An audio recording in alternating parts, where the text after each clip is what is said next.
Опять же эти враги, и опять смысл тот же.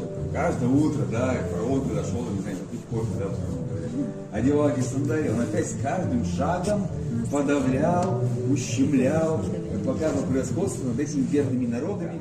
Золотые сандалии церемониально были на мумии, золотые напальчники были на мумии, но возможно носить при жизни. У него был некроз ткани, он мог скрывать следы болезни уже на пальчиках. Табурет был лаком гробницы, больше интересен как образец и одновременно нам интересно здесь.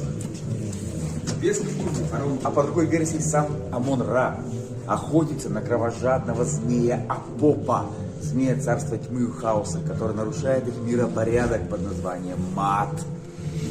И здесь фараон на черном леопарде. Как бы черный леопард — это ночь, смерть, золотой фараон над ним, символ рассвета, солнца и жизни. Когда Тутанхамон был еще вот таким, он сидел на таком маленьком стульчике.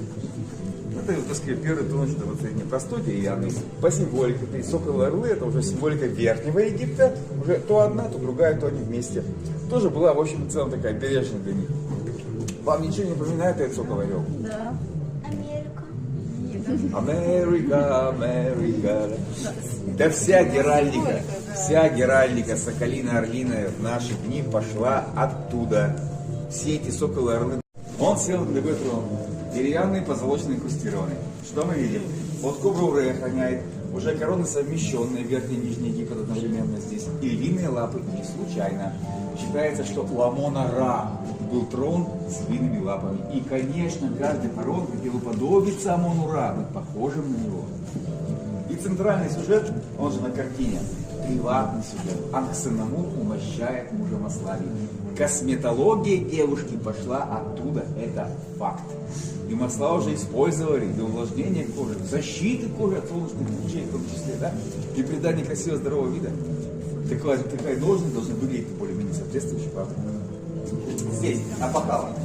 Ну, конечно, бытовое применение. Помахали на вспотевшего фараона, ему стало легче. Но есть смысл сакральный. Мир ощущений было другим. И весь этот воздух, что мы дышим, это не просто какая-то химическая субстанция.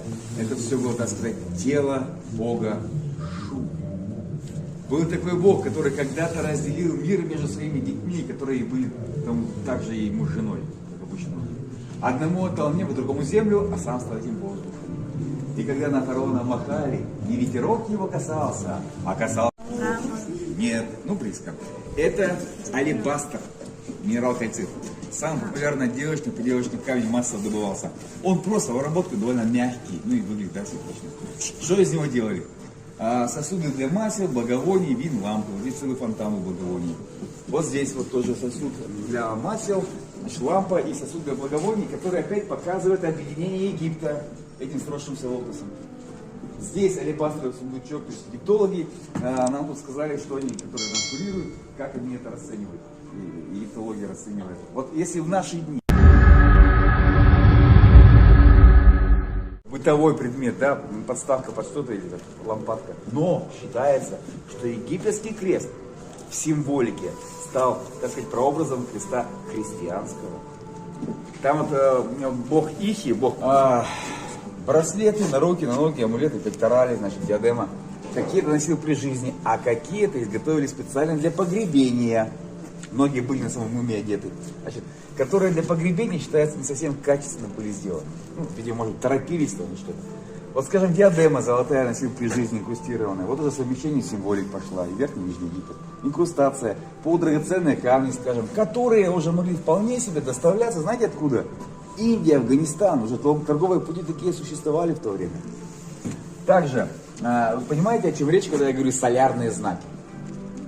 Солярис, солнце, солнечные знаки.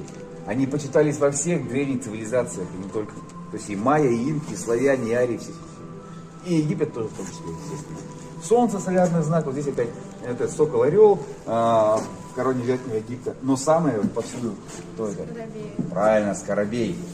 Самый почитаемый солярный знак, и символ плодородия, и символ самого бога солнца Амона-Ра. А почему? Так вот, египтологи интересно рассказали, как они полагают. Значит, все же люди видят, что происходит вокруг. Все же от природы. Деревянные, позолоченные. Боевые были бронзовые, вес был мощнейший, представляете, да? жезл золотой для церемонии жертвоприношения и боевые горны.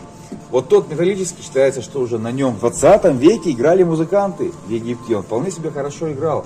А вообще изначально была втулка еще гипсовая у него здесь. Раз о горных Ближнего Востока, Средней Азии уже были столкновения. Как все это выглядело? Двумя лошадьми запрягалось. Здесь один возница, второй стреляет из лука, лучник, да?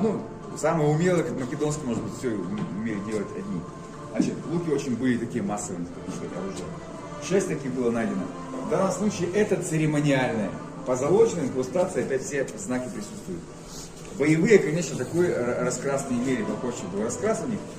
Но именно благодаря колесницам, еще предки Тутанхамона завоевали все крестные народы, эти же сирийцев, нубийцев, а они только пешей армии были, не поспоришь. Египет стал, так сказать, первой мировой державой тогда. Щиты. Было обнаружено 8 щитов. Тут 4 боевых, а 4 вот таких ручек не имели, сквозная резьба, видно, церемониальная. А раз реальные, значит, будем в них разбираться. Итак, сюжет первого. Корона Нижнего Египта, но уже все, оперение, как бы Верхнего Египта, да? Держит лук, знак празднества. Ну, в общем и целом, величие Египта имеется.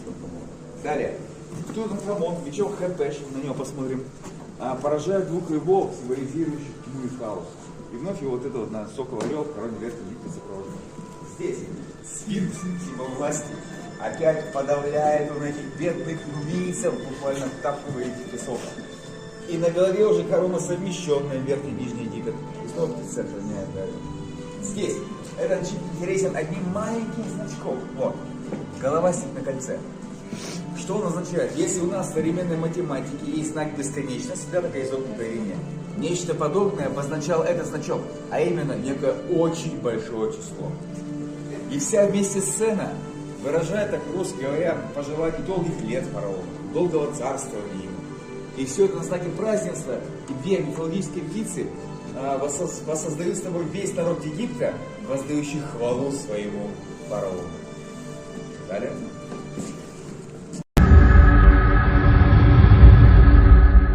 Была найдена гробница с 1000 стрел. Вот эти для стрельбы с колесниц, треугольные луки, чехол, которые для стрельбы пеших воинов, они, как правило, были из массива дерева, а эти уже делали композитные, что повышало их боевые характеристики. Футляры для них, целое произведение искусства изготовляли, да, там фольга, золотая, серебряная, инкрустация, даже там шкуры змей, считается, были в этих насекомых, крылья, трофушки, кто как. Мечи Хэпеш, которым там поражает Тутанхамон 2 львов. Век бронзовый, бронза в основном. Но, что интересно, изготовлены в виде бычьей ноги. Не случайно. Быки и коровы священные животные. Вот быков это единственная тягловая сила у них была. И можно сравнить, как в наше время автовладельцы. У кого больше машин, у кого там лучше машины, да, вроде статус лучше, как они ухаживают за машиной. Вот то же самое египтяне с быками. Как они ухаживали, следили за ними. Вот. А почему коровы священные, мы тоже сейчас до этого дойдем. Здесь бумеранги, ну по иконописи можно судить о том, что они использовали в основном для охоты. То есть там фараон кидал бумеранг в небо, да, с целью подбить себе какую-то добычу, там, стаю птиц, летящих в небо. И кинжалы. Золотой церемониальный был найден в мумии. Вот это тоже найден в мумии. Ножны золотые, ручка золотая, инкрустация, а лезвие железное. А вот тут был вопрос. То есть железо это современная наука установила метеоритное. Но просто в том, а как его выплавить? Ибо эта же наука утверждала, что выплавкой занимались древние хетты, жили на территории современной там, юго-восточной Турции. Но это они делали как минимум, вот по самым таким допускам большим, век спустя, а то и больше. Уже в 13 веке была битва, не помню, город какой, как называлась, между египтянами и хеттами, и вот у них вроде железно уже было считается, а египтян еще бронзовые. Вот 2 египтолога, которые нас курируют здесь, тоже не смогли точно сказать это, откуда железо взялось. То есть можно предполагать, либо египтяне сами как-то уже делали, либо крестные народы, но точных фактов не дошло. То есть ценилось-то оно куда больше золота, куда дороже, и драгоценности из него делали, и как валюта использовалась, да, скажем, потому что закупали, продавали и так далее.